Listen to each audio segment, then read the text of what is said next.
so you can do this on your own. We defined leadership, second definition is much better, as one individual who is able to influence a group of people to accomplish a certain set of goals. So it's not a matter of influencing others without a purpose. There must be a purpose for a leader to influence others. We described the difference between a leader and a manager, and we came to the conclusion that you can be an efficient manager without necessarily being a good leader, but you cannot be an effective leader without having the minimum managerial skills. We described also the difference between what we call leader and leadership, and we talk about leadership as a school of thought, of something we can take forward with us. To have this leadership, we must have at least 6 prerequisites. We must have a certain level of intelligence, confidence, charisma, determination, sociability, being able to socialize with others, and the most important one is integrity and nazaha. Integrity is crucial for any leadership role. We also looked at 3 different styles of leadership: authoritarian, democratic, and laissez-faire.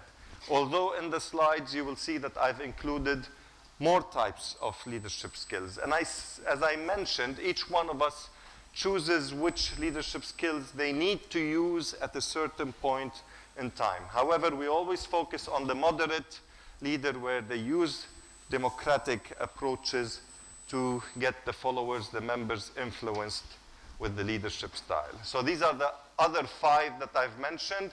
You will have them also in your notes. Transactional leadership is when I do something for something in return.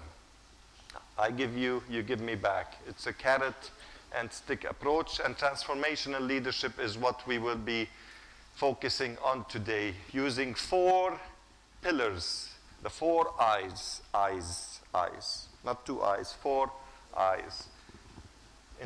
Idealized influence, inspiration,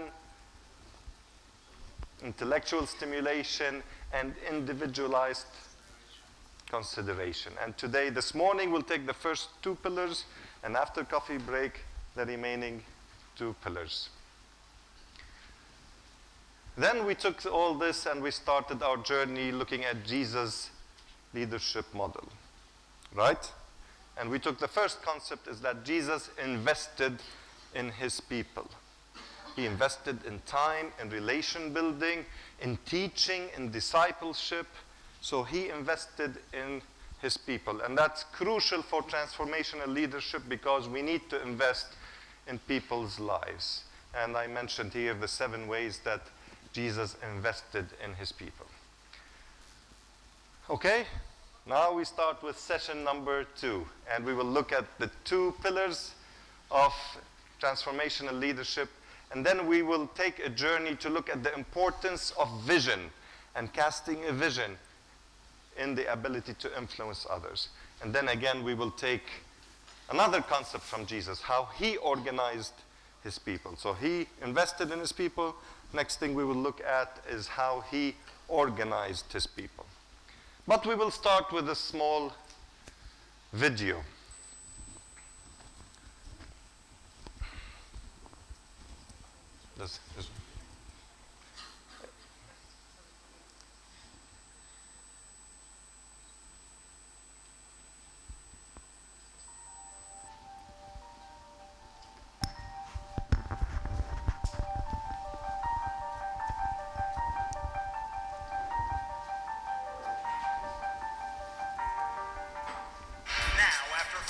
Seasons, Bryant is the man his teammates look to for guidance and support. Bryant looks inside, finds Gasol. Gasol counted, and a foul. We did that perfect. LeBron I worked in line the whole time. In line the whole time.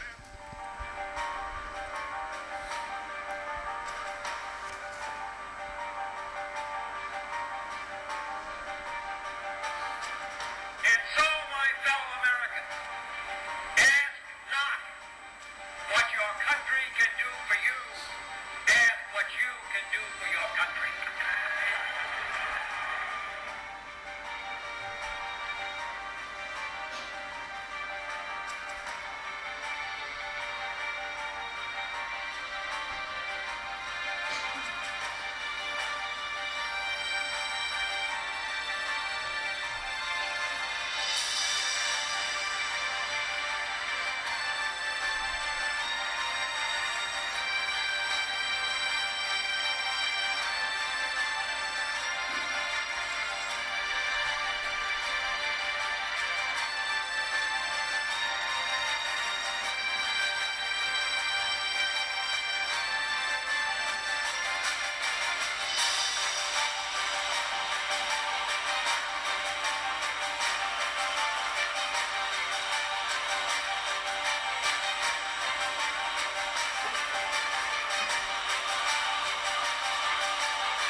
Okay, what did you think about this video?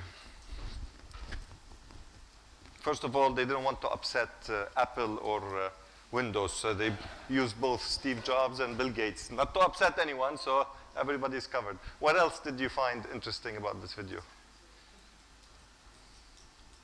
Speak up. There are people from different kind of backgrounds. So it could be any background, any religious affiliation, any country around the world. Transformational leadership comes from any place around the world. Other comments? Yes? People had different skills. Ah, they had different skills. What else were they different in? Different fields, political, business. I'd say bank account maybe. Sorry? Bank account. Bank account? Yeah, we had Gandhi and the richest of the rich. Okay, so we had different styles. They had different economic background. Any other comments? They had different approaches. Gandhi was a peaceful leader. Others were not that peaceful. Yet they all focused on people. The great saying that President Kennedy, it's actually not for President Kennedy. You know that saying is from Khalil Gibran. Ask not what you can do for your country, but what you can do. Ask not what your country can do for you, but what you can do for your country. Did you know that it was Khalil Gibran who said that? And it was quoted, and it became very famous just because President Kennedy said it. Plagiarized, by the way. Yes. So what is the concept? What is the last saying that we ended this video with? A great man can only be great as much as he is serving the people. All the focus of transformational leadership is on people. It's about serving people. It's looking out for the welfare of people, those around you. It's not about you. It was never about the leader. It was always about people, the people that the leader is supposed to serve. How does this fit into transformational leadership? I mean, is it possible, you may be asking now in your head, is it possible that leadership is all about followership? Did you ever think about it like that? Leadership is all about you and not the leader. It's about the follower. Did you think that's even possible? Does it fit in the same sentence? Do you feel comfortable with it? Or do we have a different concept on leadership? I joke with my American friends. How many here are from the USA? It's good you're only 6. I joke because I say I have to burn all my leadership books and leadership techniques and models after USA elected President Trump. Because he actually breaks all what we try to teach here about, it's all about the followership. It's all about the people. I just wanted to say that. You need to raise your voice so that. I just wanted to say that there is no leader without followers. So the power of the leader is just the power of the followers. Right, and it is the place where the leader gets their authenticity. It's from the follower. So the follower is the basic root of the leader. We understood this concept?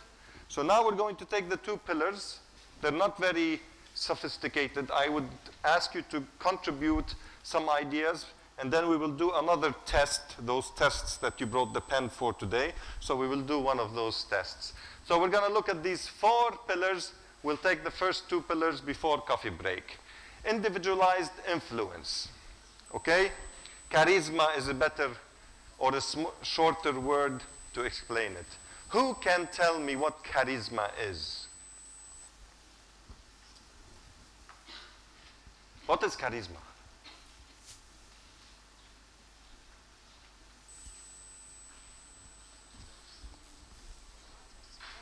Hard to explain. Something that you have inside. Stand up. Give it a try. Here's the mic. I think it's the kind of feeling that you give people when you meet them for the first time. What's your name? Christine. Christine, are you saying that charisma is an outward attribute, so it's something that it's No, like a first appearance? Maybe. It comes from inside.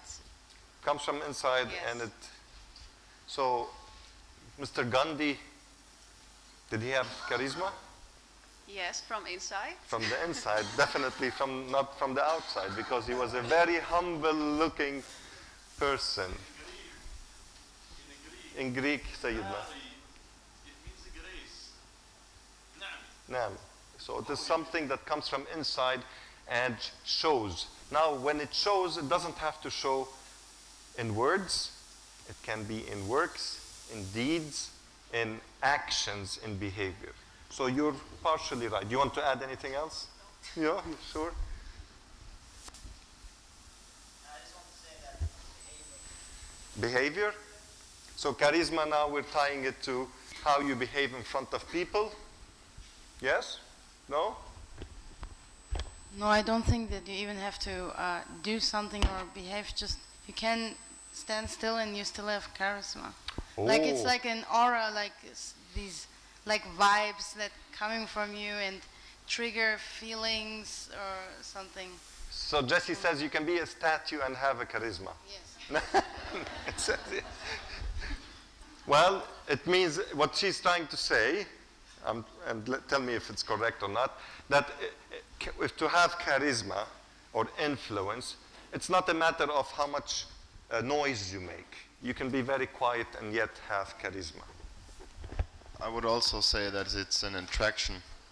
Like if you have charisma, you attract people in different ways. So it has a tendency to attract people, and that is where we come to influence. So charisma is an ability to influence others. Now for some people that charisma comes natural. It doesn't require a lot of effort to be able to influence others. In some cases, it requires you to prove a lot.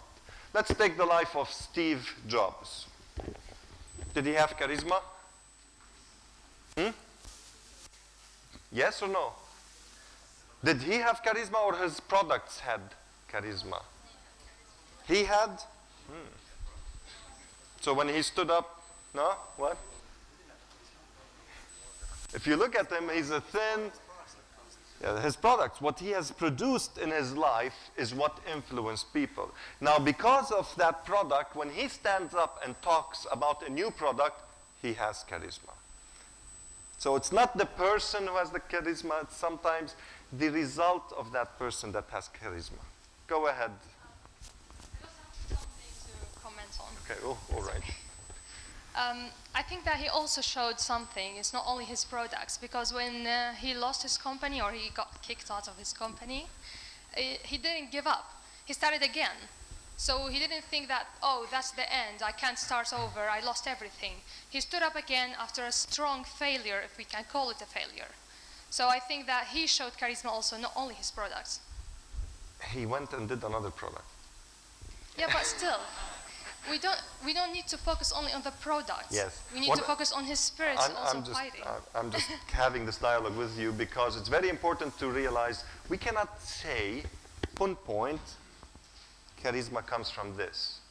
It's very difficult for us to identify where that influence comes from. Sometimes it's a collection of things. It's the personality, the behavior, the product, the outcome.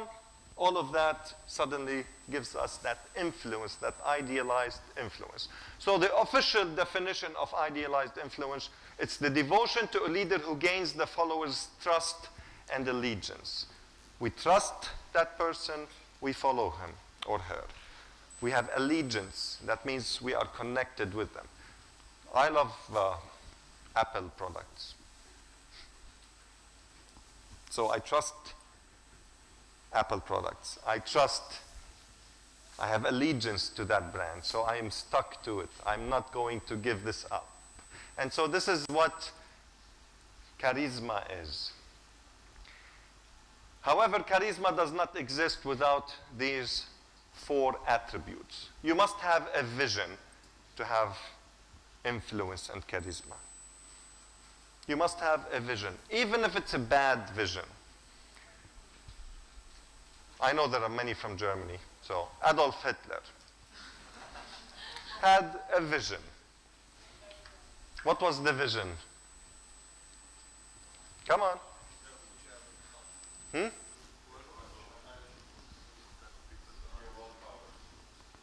No, yeah, the straight vision. It was about having, go ahead. Just to have one race. He thought Germans were a superior race. So the vision was to reinstate Germans as a superior race. All Germans here are happy now, right? So that was the vision. He attracted people with that vision. He attracted them to a certain level that that vision turned very bad in how he handled it. So, but you must have a vision. Even if it's a bad vision, you must have a vision in order to influence others. That vision must change perceptions. So if I was to invite you to Lebanon again for another Sirioyo in 2 years, and if I'm going to get you excited about this, I will say, when you come back here, we will still have the garbage problem in Lebanon. Yeah? Exciting, right? It's a great vision, huh? You're all excited about coming back here in 2 years because we will still have the garbage problem here, yes? No. We have to change perceptions. If we are to invite you to come back to Lebanon here in 2 years, we have to say, when you look out of here, you will see a very clear sky with a beautiful environment because we are going to take care of our garbage problem. So you have to change perceptions. A vision cannot be the same today as to where you want to achieve. We will cover vision in a few minutes, but it has to change perceptions. The vision or the casting of the vision, in order to have influence, I have to present something in the future. It's a beautiful picture of the future that is much different than today. If the vision is the same as today, that's not a vision. That's a repetition. That's a day-to-day job. The third attribute, you have to create common identity and vocation. You have to feel that we belong to a certain set of values that excite us, that influence us. And then you have to focus on the individual, the self-worth of every person. These are the four attributes of idealized influence. Casting a vision, changing perceptions, having a common identity, and looking at each person's individual worth. Okay? Now comes the more difficult question.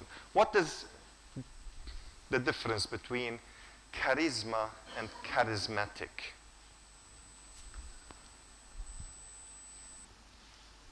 Easy, huh? Charisma, charismatic. So if a leader has charisma, or we say this is a charismatic leader, what is the difference? You can say nothing. Charismatic includes people, maybe, so you're able to win people on your side. Where charisma, it can be focused on yourself. So the ability to feel with people, like to put yourself on people's shoes and to win people on your side and attract them, is more like charismatic than having charisma. Okay, good explanation. Any other attempts? How about give me some examples of charismatic leaders around the world, please.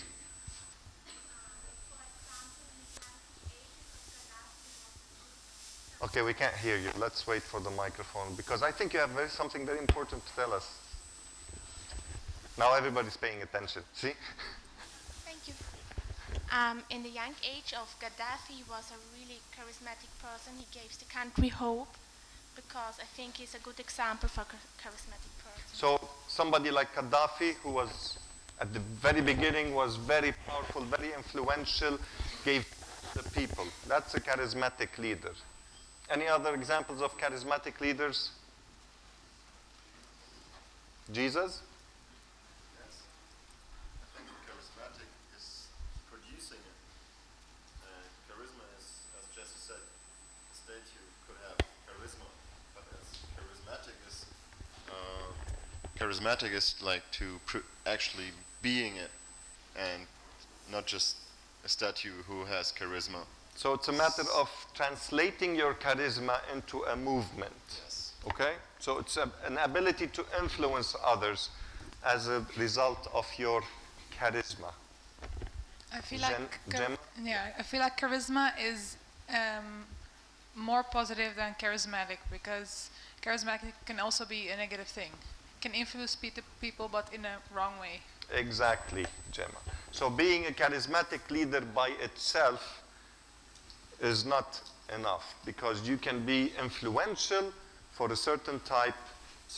Remember the difference between leadership and leader? A charismatic leader, but leadership has charisma, so it goes beyond the person. So we are going to cover these points in a minute after we listen to Yusuf. No, just like wondering here, would you agree with me that one's beliefs and goals are mirrored in his or her charisma? Yes, in their charisma. In their charisma. Because that's what I see, and I see charismatic as someone who not only have that charisma, but actually takes action and influence others via his or her beliefs and the goals that they want to reach in their lives. Very true. Last comment, we'll come back to you.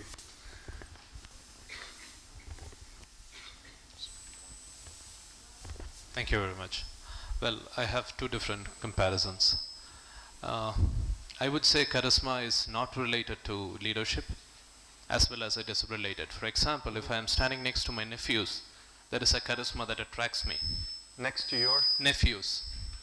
Or my baby. Okay. So there is a charisma that attracts me. So it doesn't mean it should be a leader. There should be some kind of attractiveness, like attraction towards a angelic attraction, could be say, when we are with the kids, they attracts us. So that is not related with leadership. At the same time, when a person with extraordinary talents, extraordinary power, then it can be connected to the leadership. Both concepts are correct, and we will now elaborate on them further. Any last comments on this? Last comment, yes? You always have to have last comment, right? I'm sorry. I think His Holiness is a good example for that, because when he was elected, he directly focused everything on the youth. He's talking eye to eye on us, face to face, and not looking down on us because he's so high. And so what he said is definitely His Holiness. Exactly. And so if you look at the 4 attributes, you would see those 4 attributes in His Holiness for sure. The idea of charismatic and charisma, they're related in reality. They come from the same source word, influencing others. However, when it comes to leadership, we focus more on charisma rather than charismatic leadership. Because charismatic leaders tend to influence with using, sorry to this term, entrancing people rather than influencing them. You know what entrancing is? You become infatuated with them. But when you come to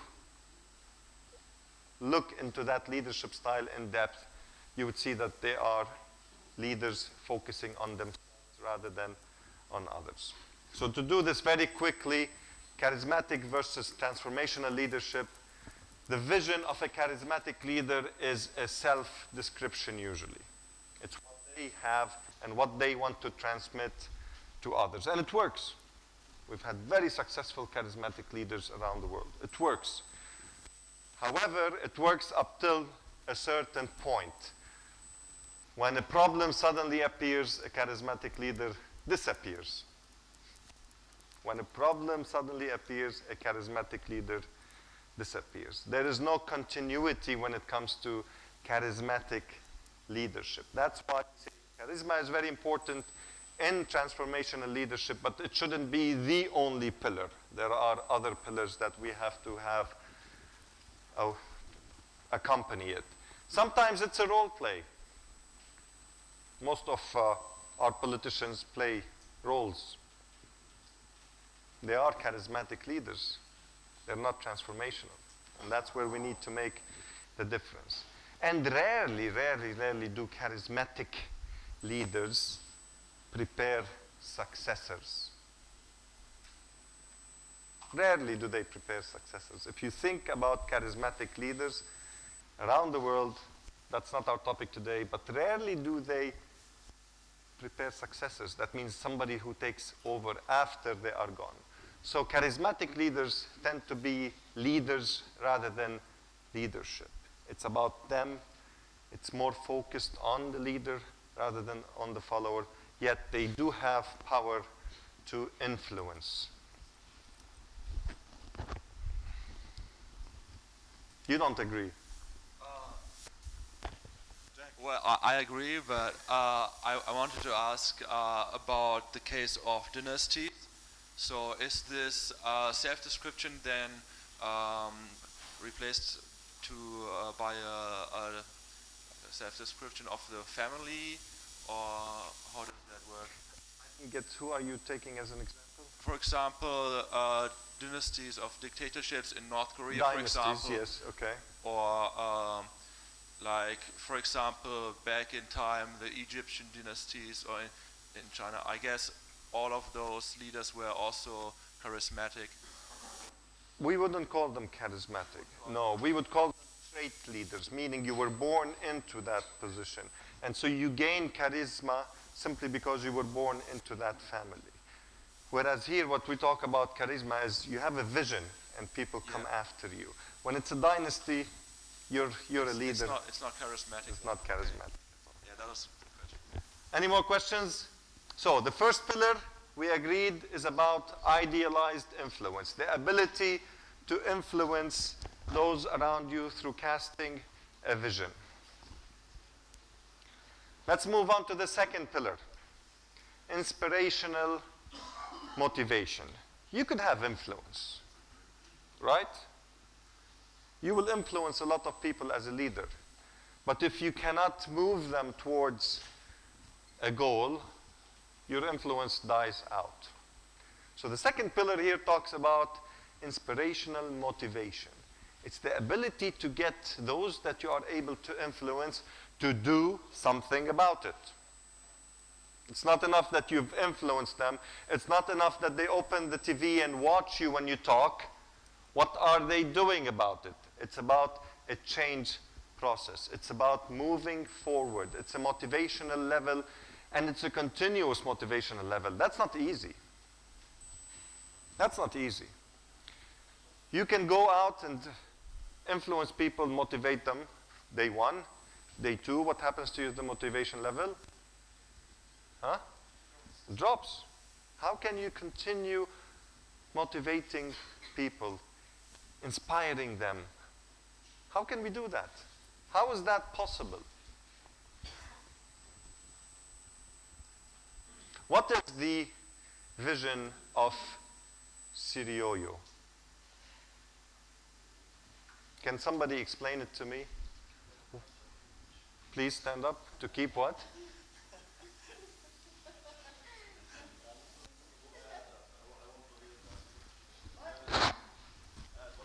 They want to hear it and they want to record it. Exactly, I want your vision.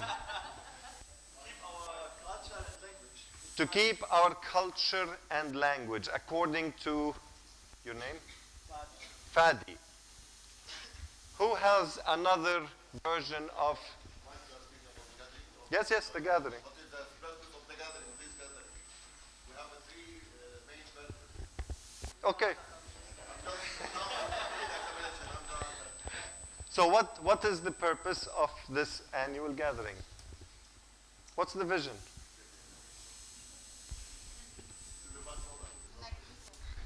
Sorry?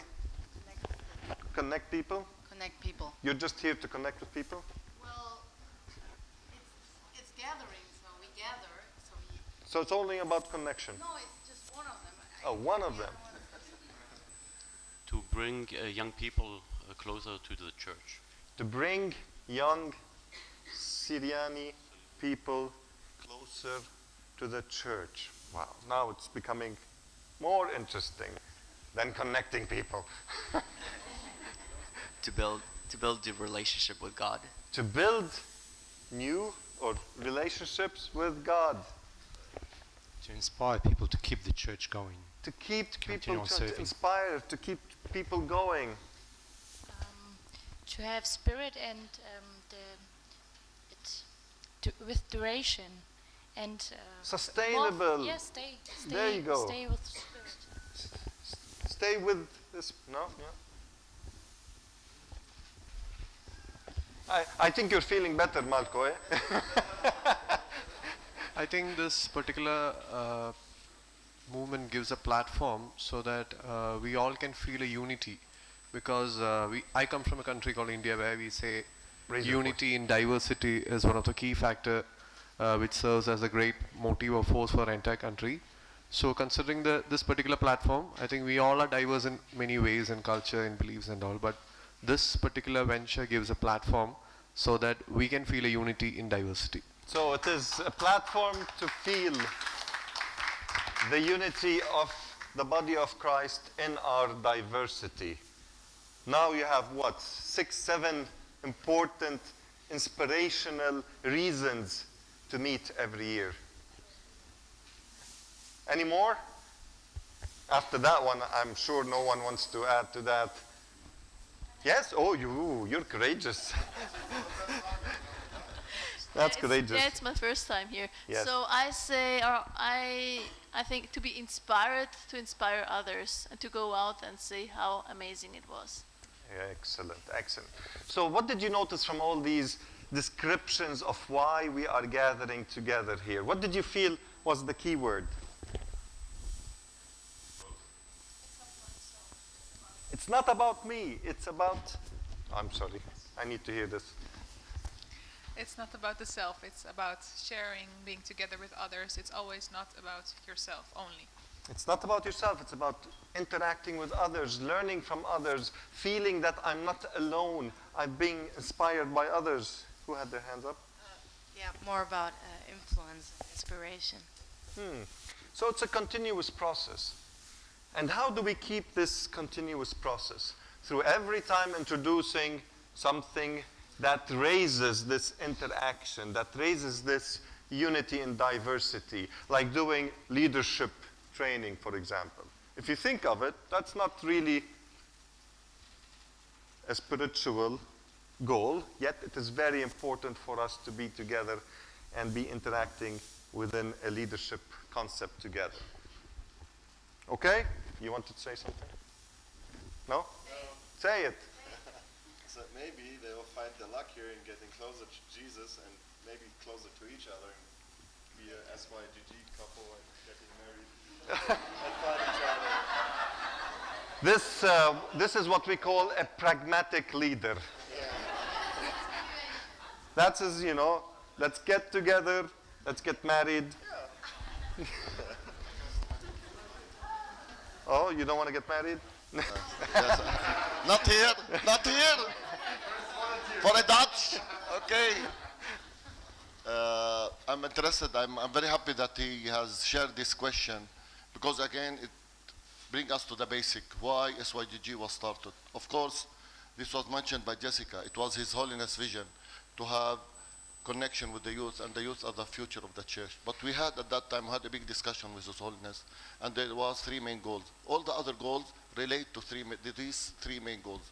The first goal is our relationship with Jesus. This is a time where we come to meet the Lord on a personal and a communal level. This is the first thing we are doing, and whatever we do, if it doesn't spring from this basic thing, all what you said is excellent, but this basic thing is the first and most important thing. The other thing is our connection to the church, that we are with His Holiness, with all the bishop, with the hierarchy, with Abuna Jacques, with Abuna. We are part of a body, and that's why we said the unity in diversity, which we see it here. But it is part of a general church, which is a Kanisa Jamia, a church which collect everybody. The third, and it was goal, and we didn't put marriage and things like that, but to know each other. We come sometimes, and we for 1 year or 2 years we didn't see each other. I see everybody hugging, as if there is a little of a deep friendship that really has been happening after SYGG. People who doesn't come, you cannot imagine what mail they send me, how sorry they are that they are not able to come this year. There is something in their heart that's breaking. With friendship, if things open for marriage, for something else, we don't mind. But we didn't put that as a purpose. It's not a purpose. Our purpose is friendship, real friendship. So this, what you said, fall in these 3 goals. These 3 goals are on the website. Please look at them, pray for them, and pray that each time we achieve these goals, we don't want to go out of that purpose. The Lord has put this purpose. Koiminan, Uboninan, he started that. This is the thing that we want to continue. Thank you. And you're applauding this. You know why you're clapping for this? Because Dr. Malkut just now reinstated the vision. So what he did was actually inspiring you to be motivated, to continue to be involved in these annual gatherings. And that's very important for a leader, to continue inspiring people, remind them why we are here. You have to remind people sometimes. You have to remind them of the vision. Sometimes the vision statement is written and you can see it everywhere, but people are not reminded of its impact and importance. You needed to say something, so. I don't remember. She doesn't remember, okay. So, it is about inspiring. I may keep this with me because you're participating very well today. So it is about continuous inspiration, continuous motivation. It builds again on the dynamic of the group. The more dynamic the group is, the more inspired and motivated are we. And you know, motivation sometimes comes from each other. We're motivated because our colleague is motivated, and that becomes a whole motivation. Synergetic. Have you heard of this word, synergy? It's a tricky word in English. It combines energy with synchronization. You know sync, right? Because everybody syncs now their phones. So it uses these 2 words, synchronization with energy. The best way to describe synergy, a simple way to describe synergy. If I had the power to pull 20 kilos, 20 kilograms, or 50 pounds, whatever, and Jacob had the power to pull 30 pounds, okay? So 20 and 30. If we both did it individually, how much can we pull? 50. If we both put our hands on the same rope and pull, we have the capacity to pull 60 or 70 kilograms. That's synergetic. When you put your hands together, you're able to achieve farther than if you do it individually. That's a description of synergy. And synergy becomes very exciting, very motivational, because it brings people together. It is exciting. There must be a strategic direction. We're not here just to connect with people. We are here because there is a very important long-term strategic direction. We will benefit from connecting with people. We would go in that direction with people and not alone. So it becomes an additional benefit. Yet we must have a very clear strategic direction of where we are going. I've never seen a motivated team. Let's take basketball team. I've never seen a motivated basketball team who, when they sit with the coach says, "What do you think we should do in this game today? What do you think? Shall we, have fun today?" What would the coach say? "We are here to win this game. We are in this to win the league." There must be a strategic direction. We're not sitting here just enjoying each other. So there must be a strategic direction in order to inspire people. The leader's determination inspires people. The leader's determination inspires people. If you see the leader, this transformational leader, not being inspired to move forward, could you imagine out of the 12 disciples, apostles, right?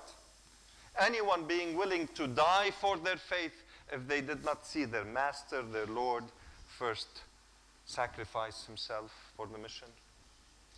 Statistically, 11 out of the 12 apostles were killed, died after Jesus Christ, only because they saw the determination of their leader. I doubted very much if any one of them would have been willing to do the same. So determination is crucial. There must be ambitious performance goals. Again, going back to a basketball team. Would you be willing to participate in a basketball team or a football team or whatever that has no ambitious goals, doesn't want to move forward in the league? No, I don't think you would.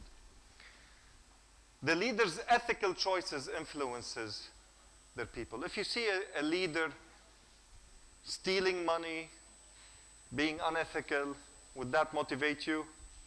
No. The ethical choices of the leader is a motivational factor. Having a rich, diverse team is a motivational issue. That's one of the motivations that brings you to this gathering, looking at the diversity of the body of Christ. Cultivating committed followers is a motivational tool. So, we've talked about vision a lot, and now the next series of slides is going to be about vision. But how about we do another exercise? Yes? Let's do 7.2, yes, I think so.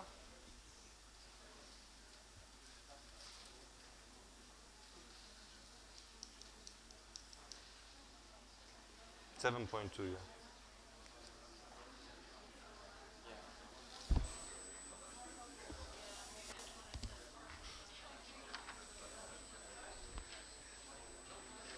You all brought your pens today, right?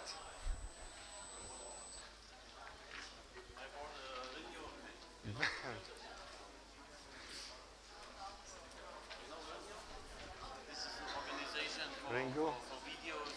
Oh yeah, Ringo. Ringo. Ringo. Oh wow, man.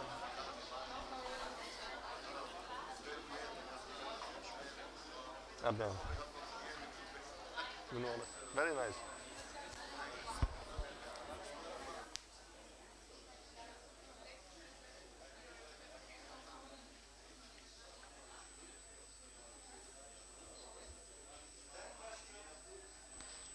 You have 10 questions. We'll give you 30 seconds a question, 5 minutes. You all need to finish it today. You all have pens, okay?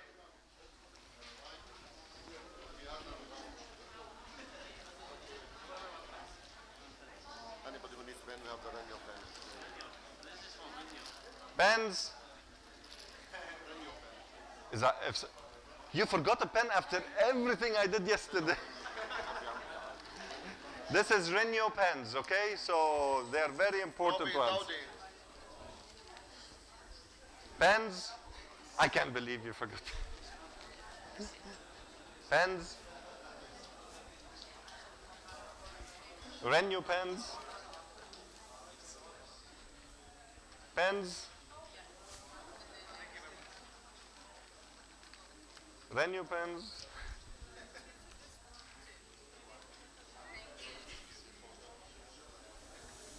Renio pens? You all have pens? Renio pens? Pens? 10 questions, 5 minutes.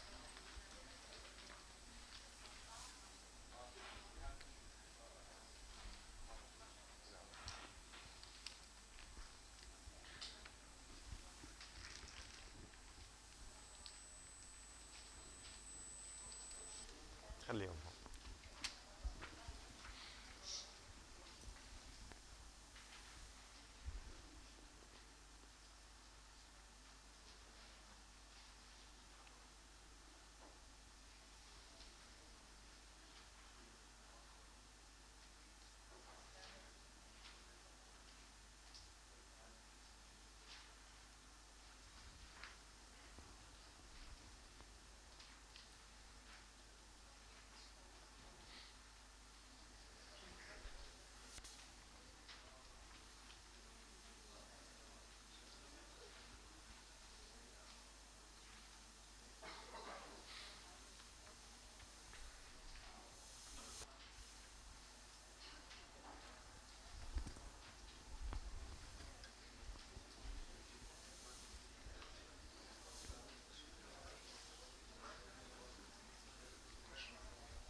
برا يمكن شو اسمه.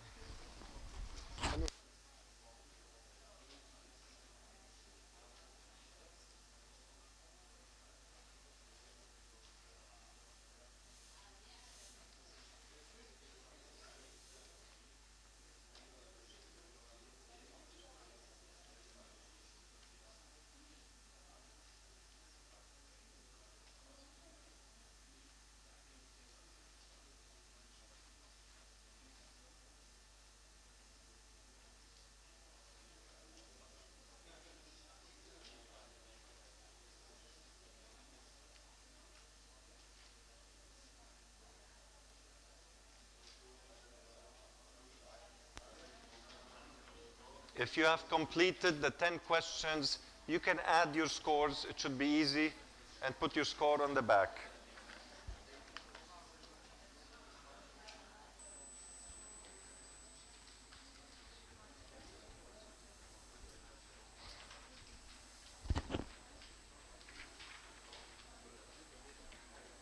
There are 10 questions. 10 of you are going to share the results of these 10 questions, okay? One question per person. Are we ready? No?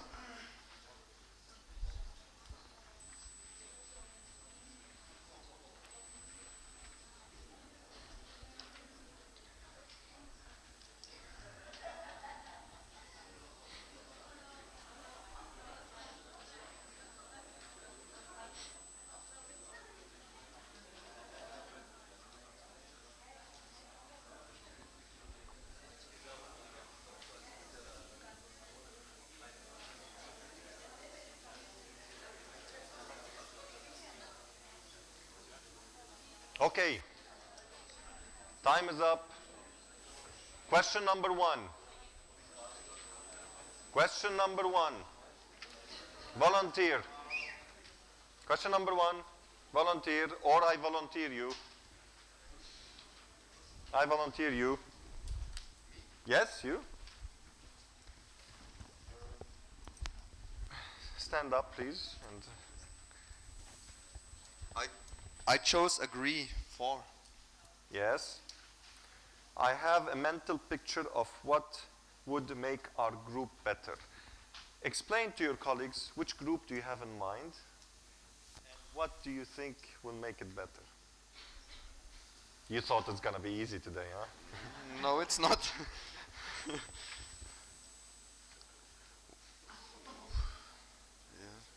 Which group do you have in mind when you put yes, I agree? I have a mental picture of what would make our group better.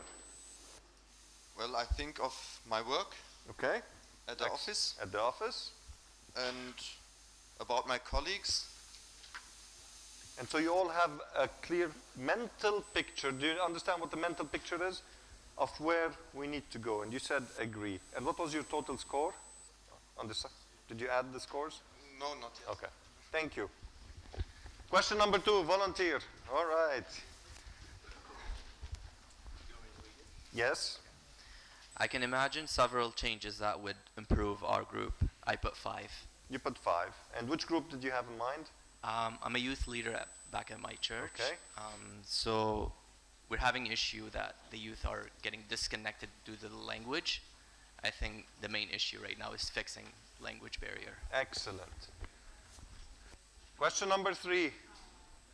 Remember, if you don't volunteer, I volunteer you. I have a vision for what would make our organization stronger. Okay. Did we all hear, please? Yes? And I put number 5 for that. So I used to be a youth leader as well, as per the previous guy.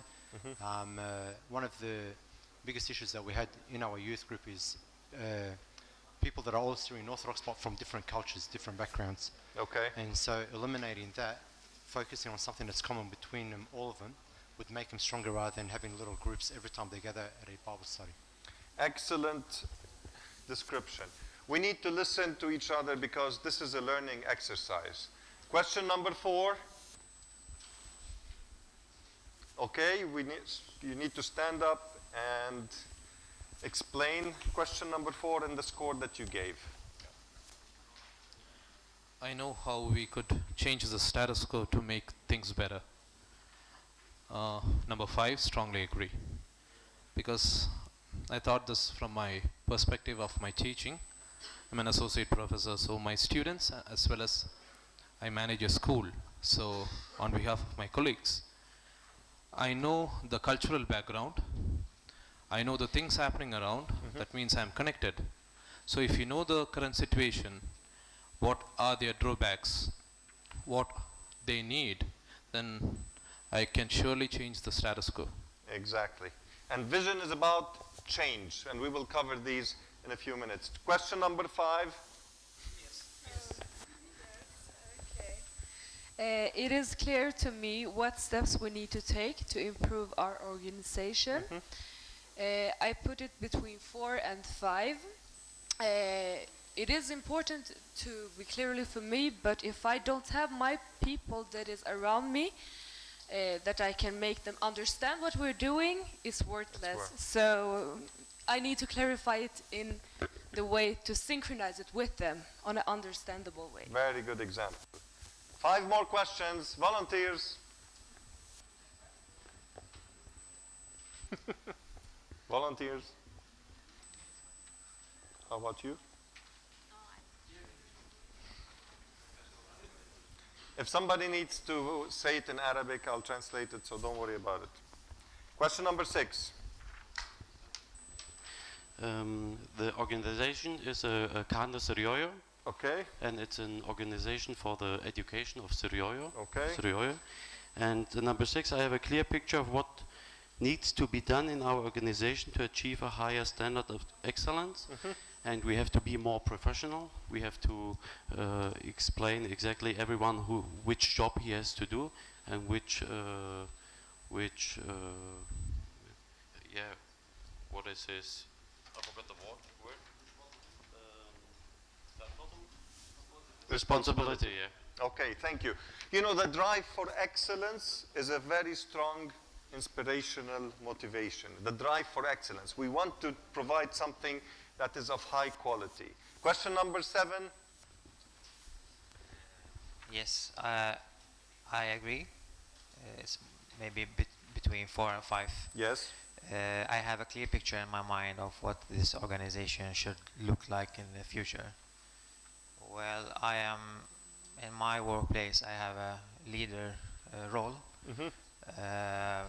We already share very good values in my workplace. We might have different roles, but we share the same human value. We share respect, and we give credits to those who do a good job.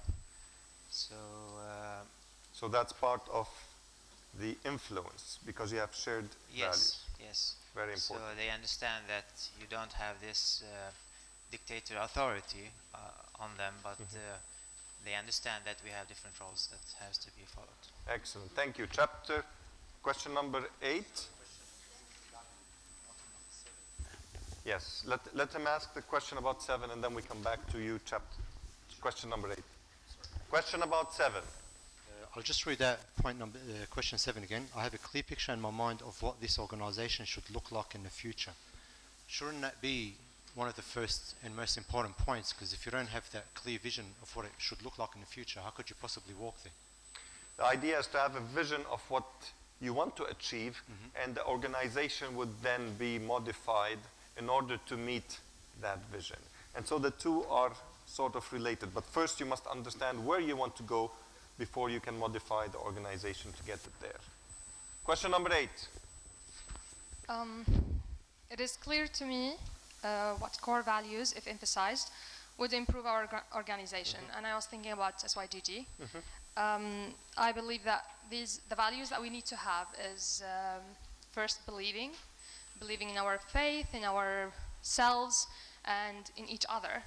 So because by believing we will be actually able to work better and improve ourselves. We should have communication.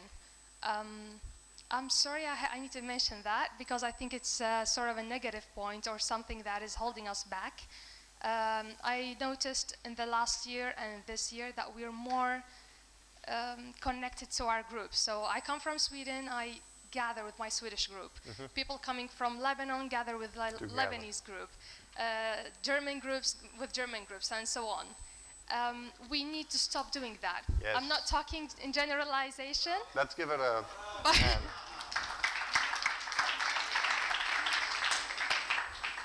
But we need But to stop. Lebanon group is the best. Go on. But we need to start actually connecting with each other, because I try to see it like a spider web. Yes. Because these connections will be actually the motivation and the things that will help us to spread the words and the things that we're learning here in our countries. And so on. Excellent. And this should be part of the core values. Question number 9. I'll add to 8 and then do 9 and then 10, okay? Or you wanted 9? Yeah, so we'll give him 9 and we'll come back. Please. I teach Syriac in our church, and I think by teaching the language it will strengthen our church, our faith, and our identity. Who we Excellent. are. Thank you. Can you move this back to your colleague right there? Question number 9. I can identify. Please, let's listen. Question number 9.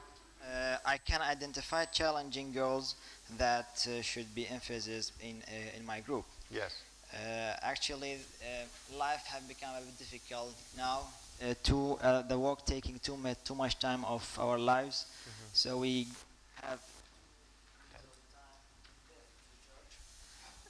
So this is a very challenging part that everyone should work with, actually. Very good. Yeah. Very good. Thank you. Right there. Behind you. Last question. Question number 10.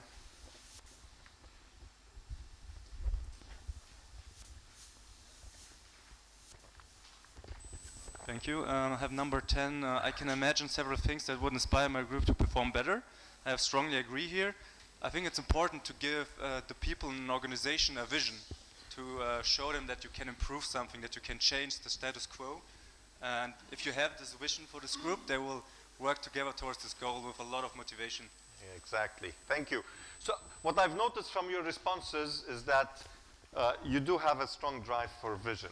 So what I'm going to give you now will fit right in of what you're trying to accomplish. The next few slides is about how we create a vision and how we move forward and how we allow vision to become an inspirational, motivational, influential part of our lives within transformational leadership.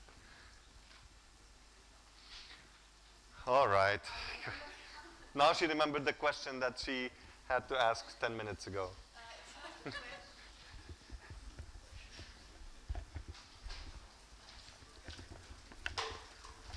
It's not a question. Put the microphone close. Yeah.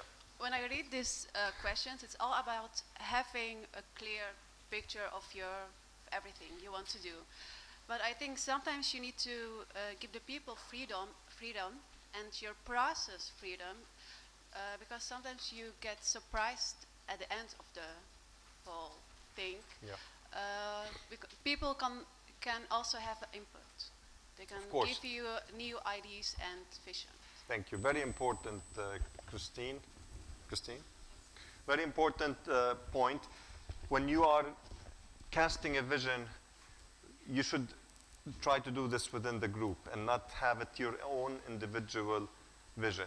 Now, a leader will have his or her own idea of where to go, but it's always better to have the vision created collectively. So you need to sell the idea of the vision with the team and let the vision infiltrate, become part of their DNA so that you can move forward together. Creating a vision is very important in transformational leadership. To put it simply, it's where you are today and where you can be tomorrow. It's something about the future. The vision can never be something about the present. It can never be something about the past.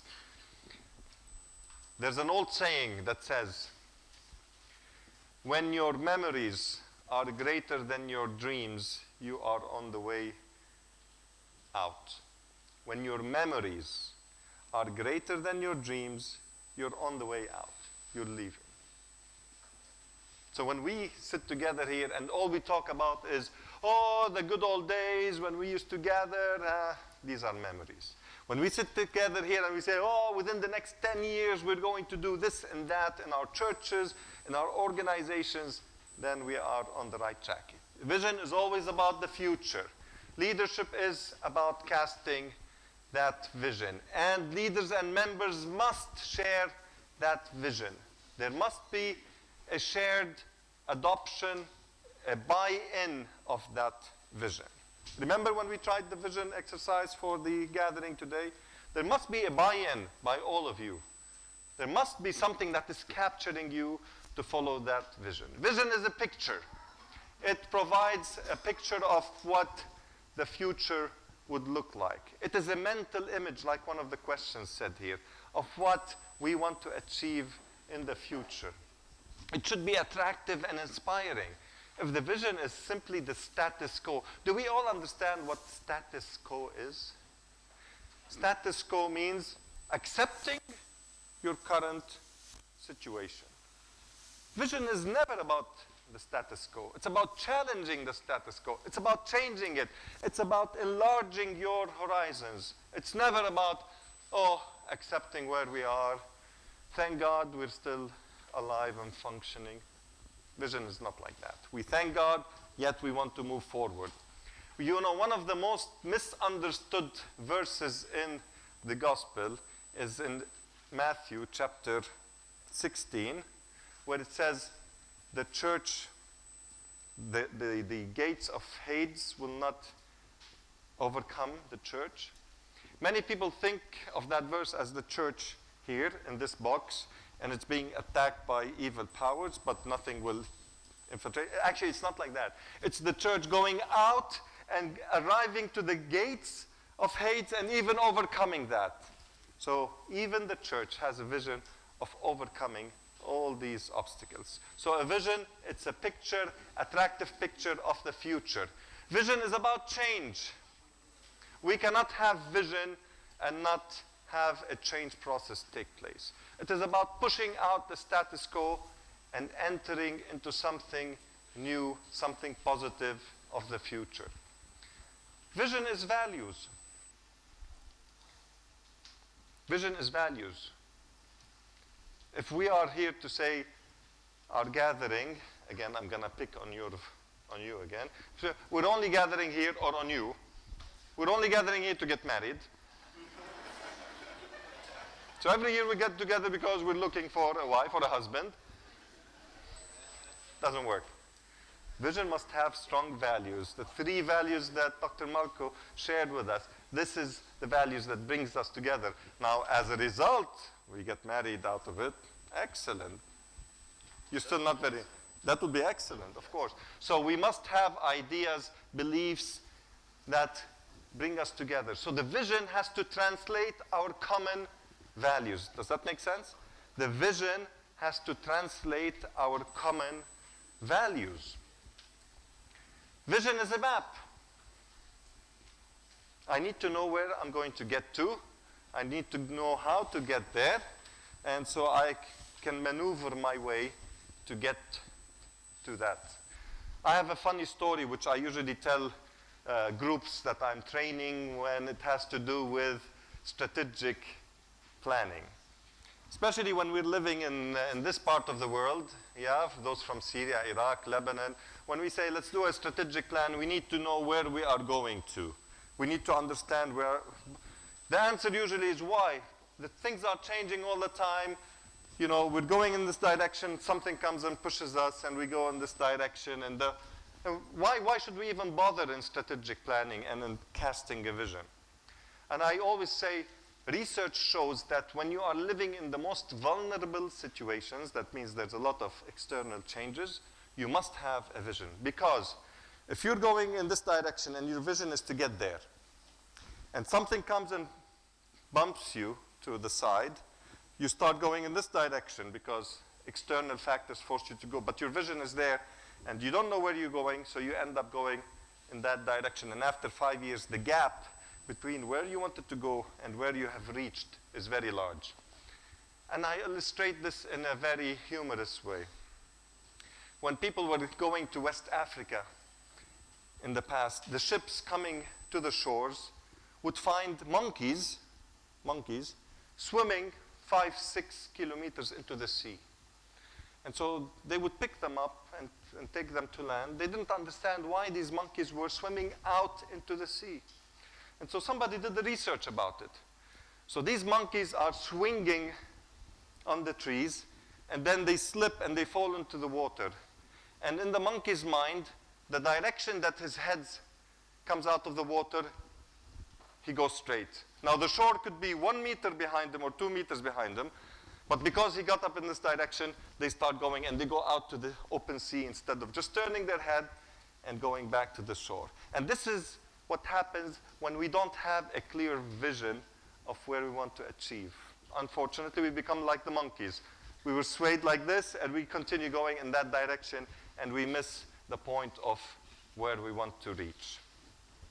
Vision is a challenge. We challenge the status quo. We challenge where we are today. We challenge all the concepts because we want to improve. We want to move forward. Vision cannot be accepting the status quo. It cannot be without challenges. It cannot be without new, exciting commitments for the future.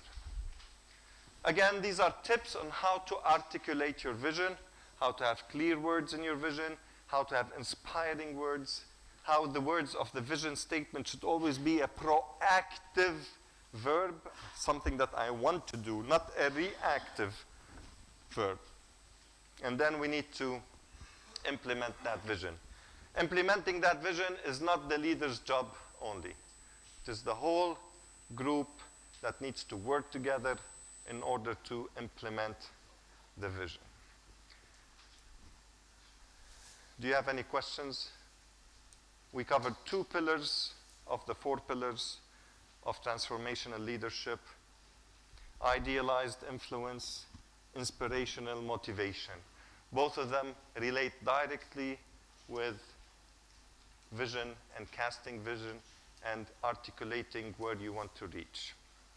Before we break for coffee, now we have to connect this to Jesus Christ model. Yesterday we said he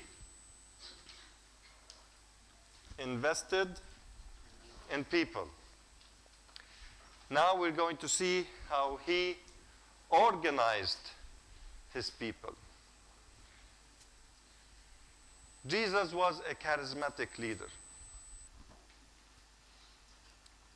He was able to speak, and 5,000 people would listen. Right? He had that idealized influence. He had that charisma. Research also says that when you are a charismatic leader, you tend to be a little bit disorganized. But this is Jesus. He organized his people very, very well. Evidence of Jesus' charisma goes back to when he was 12 years old. He was having discussions with, remember the story when his parents lost track of him? So he was having this discussion with learned, educated man. We can see that throughout his 3 years change mandate. Yet he organized his people in a very sustainable form. Somebody used the word sustained today, right? It's very important that whatever we organize, whatever we create should be sustainable, should be moving forward. It can be handed over. So how did Jesus organize his people? Any ideas?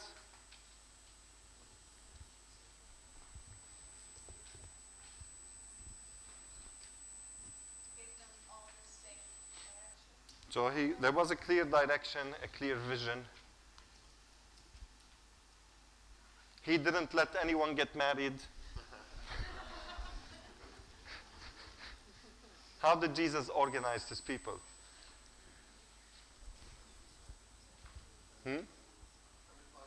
Okay, so we have the 12 apostles.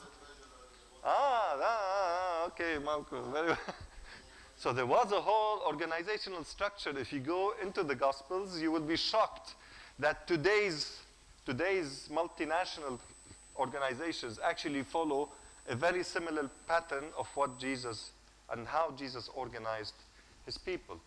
He looked at various capacities He viewed people in their terms of needs and what they needed to accomplish, and yet he gave roles and responsibilities. Let's have a look at these roles and responsibilities. First, there were the 12, right? Hand-selected by Jesus. So Jesus knew each one. He trained them. He served them. He washed their feet. He nurtured them. Then there's the smaller inner group. So let's assume the 12 were the board of directors, let's say. And then there were 3. Inner group, like an executive committee, closer to Jesus, who he wanted to reveal some special things to them. These were Peter, James, and John. Peter, who Jesus entrusted with so much. John, the beloved one. James, the first Archbishop of Jerusalem.